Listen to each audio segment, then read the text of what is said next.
അസ്സലാമു അലൈക്കും വറഹ്മത്തുള്ളാഹി വബറകാതുഹു. ബിസ്മില്ലാ വൽഹംദുലില്ലാ വസ്സലാത്തു വസ്സലാമു അലാ അഷ്റഫി റസൂലില്ലാ വഅലാ ആലിഹി വസ്വഹ്ബിഹി അജ്മഈൻ അമ്മാ ബഅദ്. അൽ ഖിലാഫ.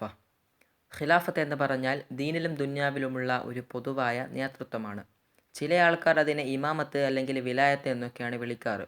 പ്രവാചകൻ സ്വല്ലല്ലാഹു അലൈഹി വസല്ലമ തങ്ങളുടെ വഫാത്തിന് ശേഷം ഇസ്ലാമിക ലോകം ഭരിക്കാൻ 4 ഖലീഫമാർ നിലവിൽ വന്നു. അബൂബക്കർ സിദ്ദീഖ് റളിയല്ലാഹു അൻഹു, ഉമർ റളിയല്ലാഹു അൻഹു, ഉസ്മാൻ റളിയല്ലാഹു അൻഹു, അലി റളിയല്ലാഹു അൻഹു എന്നിവരായിരുന്നു അവർ. അവരെ ഖുലഫാ റാഷിദീൻ എന്നാണ് വിളിക്കാറ്. ആ കാലത്ത് ഖലീഫമാരെ തിരഞ്ഞെടുത്തിരുന്നത് നിലാമ ഷൂറയിലൂടെയായിരുന്നു. അഥവാ പരസ്പരം ചർച്ച ചെയ്തിട്ടുള്ള ഒരു സിസ്റ്റം. സ്വഹാബാക്കൾക്കിടയിൽ തന്നെ പരസ്പരം ചർച്ച ചെയ്തിട്ട് ഖലീഫയെ തിരഞ്ഞെടുക്കുന്ന ഒരു സിസ്റ്റം. പിന്നീട് അമവി അബ്ബാസി പോലത്തെ ഭരണകൂടങ്ങളിൽ ഈ ഒരു സിസ്റ്റം മാറി നിലാമു തൗരീസ് നിലവിൽ വന്നു. അഥവാ അനന്തരമായിട്ട് ഖിലാഫത്തിനെ കൈമാറൽ. ഈ ഒരു സമ്പ്രദായം തുടങ്ങിയത് മുആവിയത്ത് ബിൻ അബി സുഫിയാനാണ്, അഥവാ അമവി ഭരണകൂട സ്ഥാപകൻ. അടുത്തത് അൽ വസാറ. വസാറത്ത് എന്ന് പറഞ്ഞാൽ മിനിസ്റ്ററി. അതിൻ്റെ മീനിങ് എന്താണെന്ന് വെച്ചാൽ വിധിക്കുന്ന കാര്യങ്ങളിൽ ഖലീഫയെ സഹായിക്കൽ. പ്രവാചകൻ സ്വല്ലല്ലാഹു അലൈഹി വസല്ലമ തങ്ങൾ തന്നെ സ്വഹാബികളുമായിട്ട് ദൗലത്തിൻ്റെ കാര്യങ്ങളിൽ ചർച്ച ചെയ്യാറുണ്ടായിരുന്നു. പിന്നീട് ഖുലഫാ റാഷിദീങ്ങളുടെ കാലത്തും ഈയൊരു സമ്പ്രദായം തുടർന്നു കൊണ്ടുവന്നു. ഉമർ റളിയല്ലാഹു അൻഹു, ഉസ്മാൻ റളിയല്ലാഹു അൻഹു ആയിട്ടും അലി റളിയല്ലാഹു അൻഹു ആയിട്ടും ഹുക്കുമിൻ്റെ കാര്യങ്ങളിലും അതുപോലെ തന്നെ ദൗലത്ത് നടത്തിക്കൊണ്ടുപോകുന്ന കാര്യങ്ങളിലും ചർച്ച ചെയ്യാറുണ്ടായിരുന്നു. പിന്നീട് അമവി ഭരണകൂടകാലത്തും അവിടെ ഒരുപാട് മുസ്തശാരിങ്ങളും മുആവിനീങ്ങളും ഉണ്ടായിരുന്നു. പക്ഷേ ഈയൊരു വസാറത്ത് എന്ന ഒരു ജോലി അതൊരു ഒഫീഷ്യലായിട്ട് മാറിയത് അബ്ബാസി ഭരണകൂടകാലത്തായിരുന്നു. അടുത്തത് അൽ ഇമാറത്തു അൽ വിലായ. ഇമാറത്ത് വെളിവായത് പ്രവാചകൻ സ്വല്ലല്ലാഹു അലൈഹി വസല്ലമ തങ്ങളുടെ കാലത്ത് തന്നെയാണ്. അവിടെ ഒരുപാട് കബീലകളും അതുപോലെ തന്നെ പട്ടണങ്ങളും ഇസ്ലാമിലേക്ക് മുഴുവനായിട്ടും വന്നിരുന്ന സമയത്ത് അവിടേക്ക് പ്രവാചകൻ സ്വല്ലല്ലാഹു അലൈഹി വസല്ലം ഓരോ സ്വഹാബികളെ നിയമിക്കും.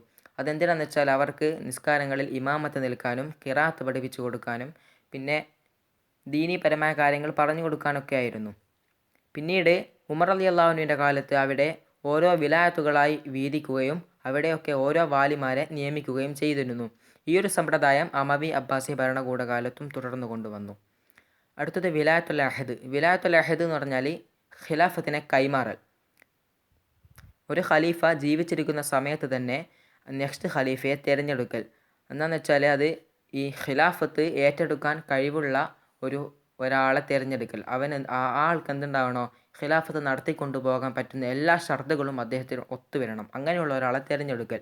അതെന്തുപോലെ ഇപ്പോൾ അബൂബക്കർ സിദ്ദീഖ് റളിയല്ലാഹു അൻഹു, ഉമർ റളിയല്ലാഹു അൻഹു തിരഞ്ഞെടുത്തതുപോലെ അല്ലെങ്കിൽ അമവി അബ്ബാസി ഭരണകൂടകാലത്തൊക്കെ നടന്നതുപോലെ തന്നെ. അടുത്തത് അദ്ദവാവീൻ. ദീവാൻ എന്ന് പറഞ്ഞാൽ അതൊരു പേർഷ്യൻ വാക്കാണ്. അതിൻ്റെ അർത്ഥം സാമ്പത്തികമായിട്ടും സാമൂഹികപരമായിട്ടും ഫിനാൻഷ്യൽ പരമായിട്ടും പിന്നെ സൈനികപരമായിട്ടൊക്കെ നമ്മൾ ഓരോ കാര്യങ്ങൾ എഴുതി വെക്കാനുള്ള പ്രത്യേക ഒരു റെക്കോർഡ് ബുക്കായിരുന്നു. ഇപ്പോൾ ഉമർ റളിയല്ലാഹു അൻഹുവിൻ്റെ കാലത്താണ് ഇതിനൊരു തുടക്കം കുറിച്ചത്.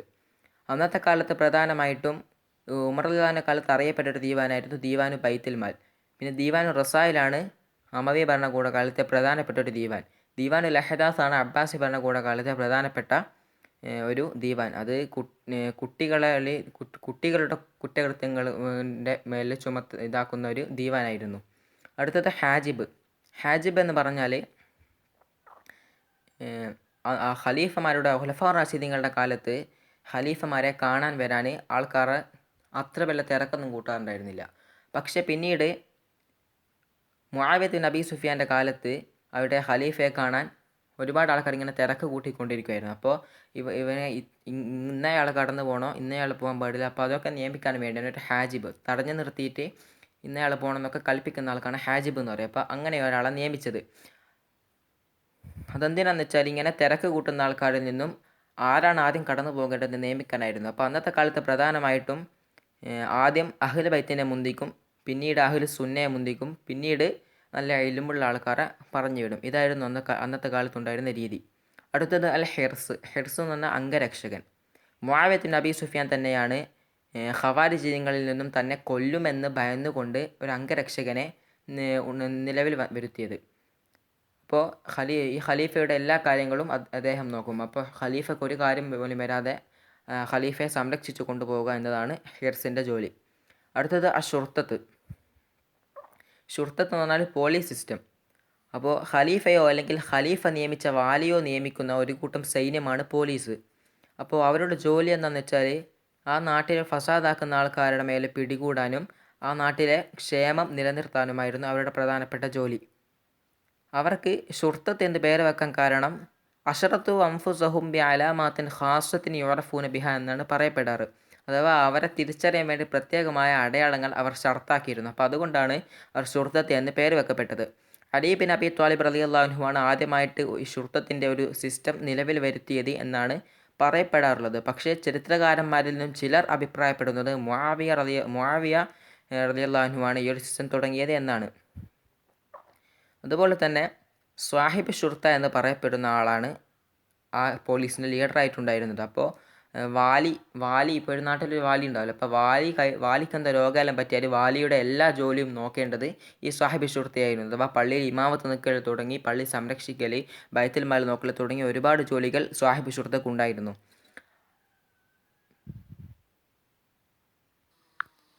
അടുത്തത് അൽ ഖലാ എന്ന് പറഞ്ഞാൽ അതൊരു രാഷ്ട്രീയപരമായ ഒരു ജോലിയാണ്.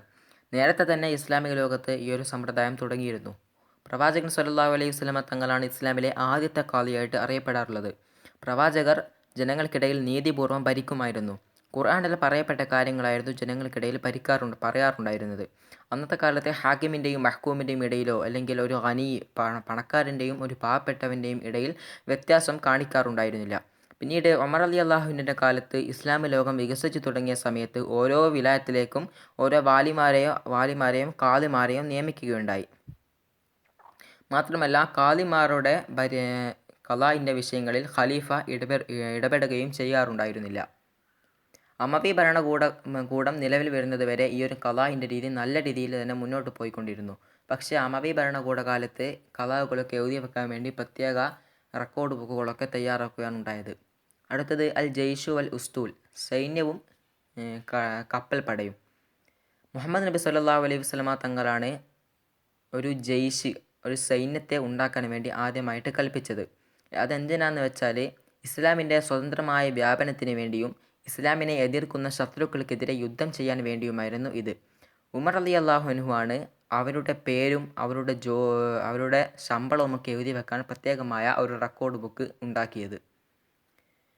പിന്നീട് ഉസ്മാൻ റളിയല്ലാഹു അൻഹു ആണ് ഈ ഉസ്തൂൽ കൊണ്ട് ആദ്യം പരിഗണിച്ചത്, അഥവാ കപ്പൽ പടയെ കൊണ്ട്. അതെന്തിനാണെന്ന് വെച്ചാൽ ഷാമിലും അതുപോലെ തന്നെ മിസ്റിലുമൊക്കെ കടലിലൂടെ ഇസ്ലാമിക രാജ്യത്തെ ആക്രമിക്കാൻ ബൈസന്തിയ ദൗലത്ത് ഇറങ്ങി പുറപ്പെട്ട സമയത്താണ് ഈ ഒരു ഉസ്തൂല് നിയമിക്കാൻ ഉസ്മാൻ റളിയല്ലാഹു അൻഹു തുടങ്ങിയത്. അടുത്തത് അൽ ഉലൂമു ദീനിയായ അറിവുകൾ. ദീനിയായ അറിവുകൾ കൊണ്ട് ഉദ്ദേശിച്ചത് ഖുർആൻ അടിസ്ഥാനമാക്കിയുള്ള അറിവുകളാണ്. പ്രധാനമായും ഇൽമുൽ ഖിറാഅത്ത്, ഇൽമുൽ തഫ്സീർ, ഇൽമുൽ ഹദീസ് എന്നിവയെക്കുറിച്ചാണ് ഇതിൽ പറയുന്നത്. ആദ്യമായി ഇൽമുൽ ഖിറാഅത്ത്. ഉസ്മാനി മുസഫുകൾ അധികം എഴുതപ്പെട്ടത് അത് ഹർക്കത്തില്ലാതെയായിരുന്നു. ഷക്കിലോ ഹർക്കത്തോ അങ്ങനത്തെ ഒന്നും പുള്ളിയും കുത്തൊന്നും ഇല്ലാതെയായിരുന്നു. അപ്പോൾ ആദ്യമൊക്കെ അറബികൾക്കൊക്കെ വായിക്കാൻ പ്രയാസം ഉണ്ടായിട്ടില്ലായിരുന്നുവെങ്കിലും പിന്നീട് വ്യത്യസ്ത ഭാഷക്കാരും വ്യത്യസ്ത നാടുകളിൽ നിന്നും ഇസ്ലാമിലേക്ക് ഒരുപാട് ആളുകൾ കടന്നു വന്നതോടുകൂടി അവർക്ക് വായിക്കാൻ പ്രയാസമായി. അപ്പോൾ മുആവിയയുടെ ഇറാഖിലെ വാലിയായ സിയാദ് ബിൻ അബി സുഫിയാൻ്റെ കൽപ്പന പ്രകാരം അബുൽ അസ്വദ് ദുവലി ആദ്യമായി അലാമത്തുകൾ, ഖുർആനിലെ അലാമത്തുകൾ അഥവാ ലമ്മ്, ഫതഹ്, കസർ തുടങ്ങിയ അലാമത്തുകളൊക്കെ ഇടാൻ തുടങ്ങി. പിന്നീട് ഹജ്ജാജ് ബിൻ യൂസുഫിൻ്റെ കൽപ്പന പ്രകാരം നസ്ർ ബിൻ ആസിം അൽ ലൈസി എന്നവർ ഈ ഒരു പരിപാടി പൂർത്തിയാക്കി. പിന്നീട് ഇതിൽ പറയുന്നത് അൽ ഖുറാ ഉസ്സബ, 7 പ്രധാനപ്പെട്ട അറിയപ്പെട്ട കാര്യങ്ങളെക്കുറിച്ചാണ്. അതാരൊക്കെയാണെന്ന് വെച്ചാൽ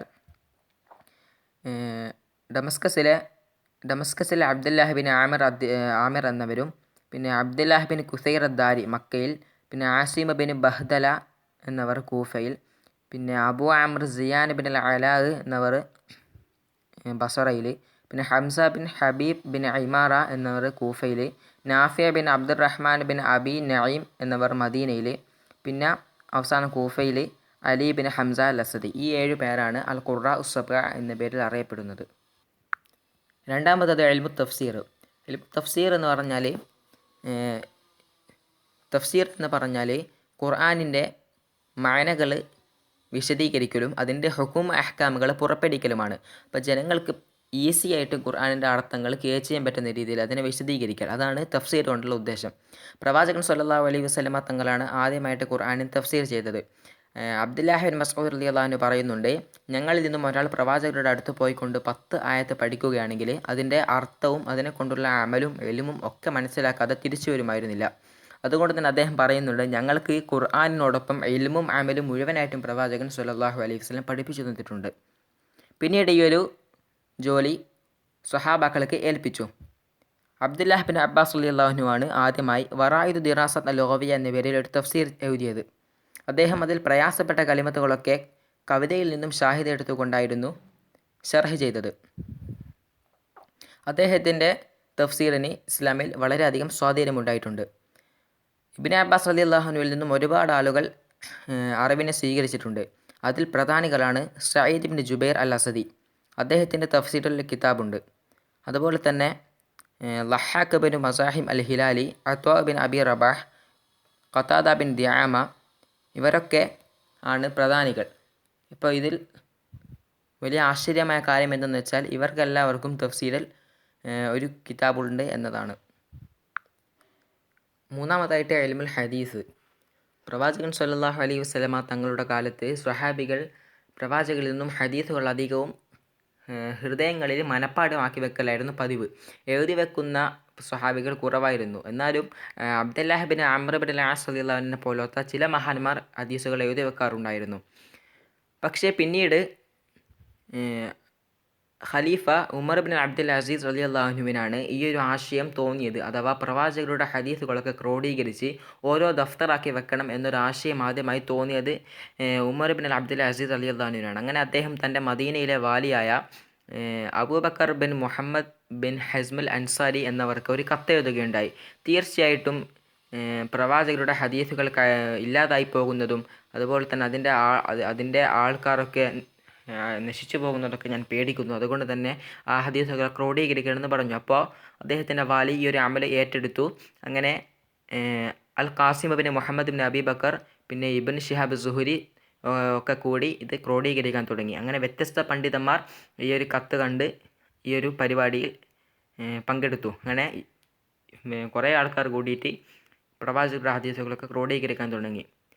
ഇബ്നു സുഹരി എന്നിവർ പറയുന്നുണ്ട്, തീർച്ചയായിട്ടും ഉമർ ബിൻ അബ്ദുൽ അസീസ് റളിയല്ലാഹു അൻഹു ഞങ്ങളോട് സുന്നത്തുകളൊക്കെ ഒരുമിച്ച് കൂട്ടാൻ പറഞ്ഞു. ഞങ്ങളതിനെ ഓരോ ദഫ്തറാക്കി എഴുതി വെക്കുകയും വ്യത്യസ്ത ഭൂമിയിലേക്ക് ഈ ദഫ്തറുകളാക്കുകയും ഒരുപാട് പേർ ഇതിൽ നിന്നും അറിവിനെ സ്വീകരിക്കുകയും ചെയ്തിട്ടുണ്ട്. അടുത്തത് ലാസ്റ്റായിട്ട് തിബ്ബ്, വൈദ്യം. സ്വഹാബികളുടെ കാലത്ത് തന്നെ ഒരുപാട് വൈദ്യങ്ങൾ നിലവിൽ വന്നിട്ടുണ്ടായിരുന്നു.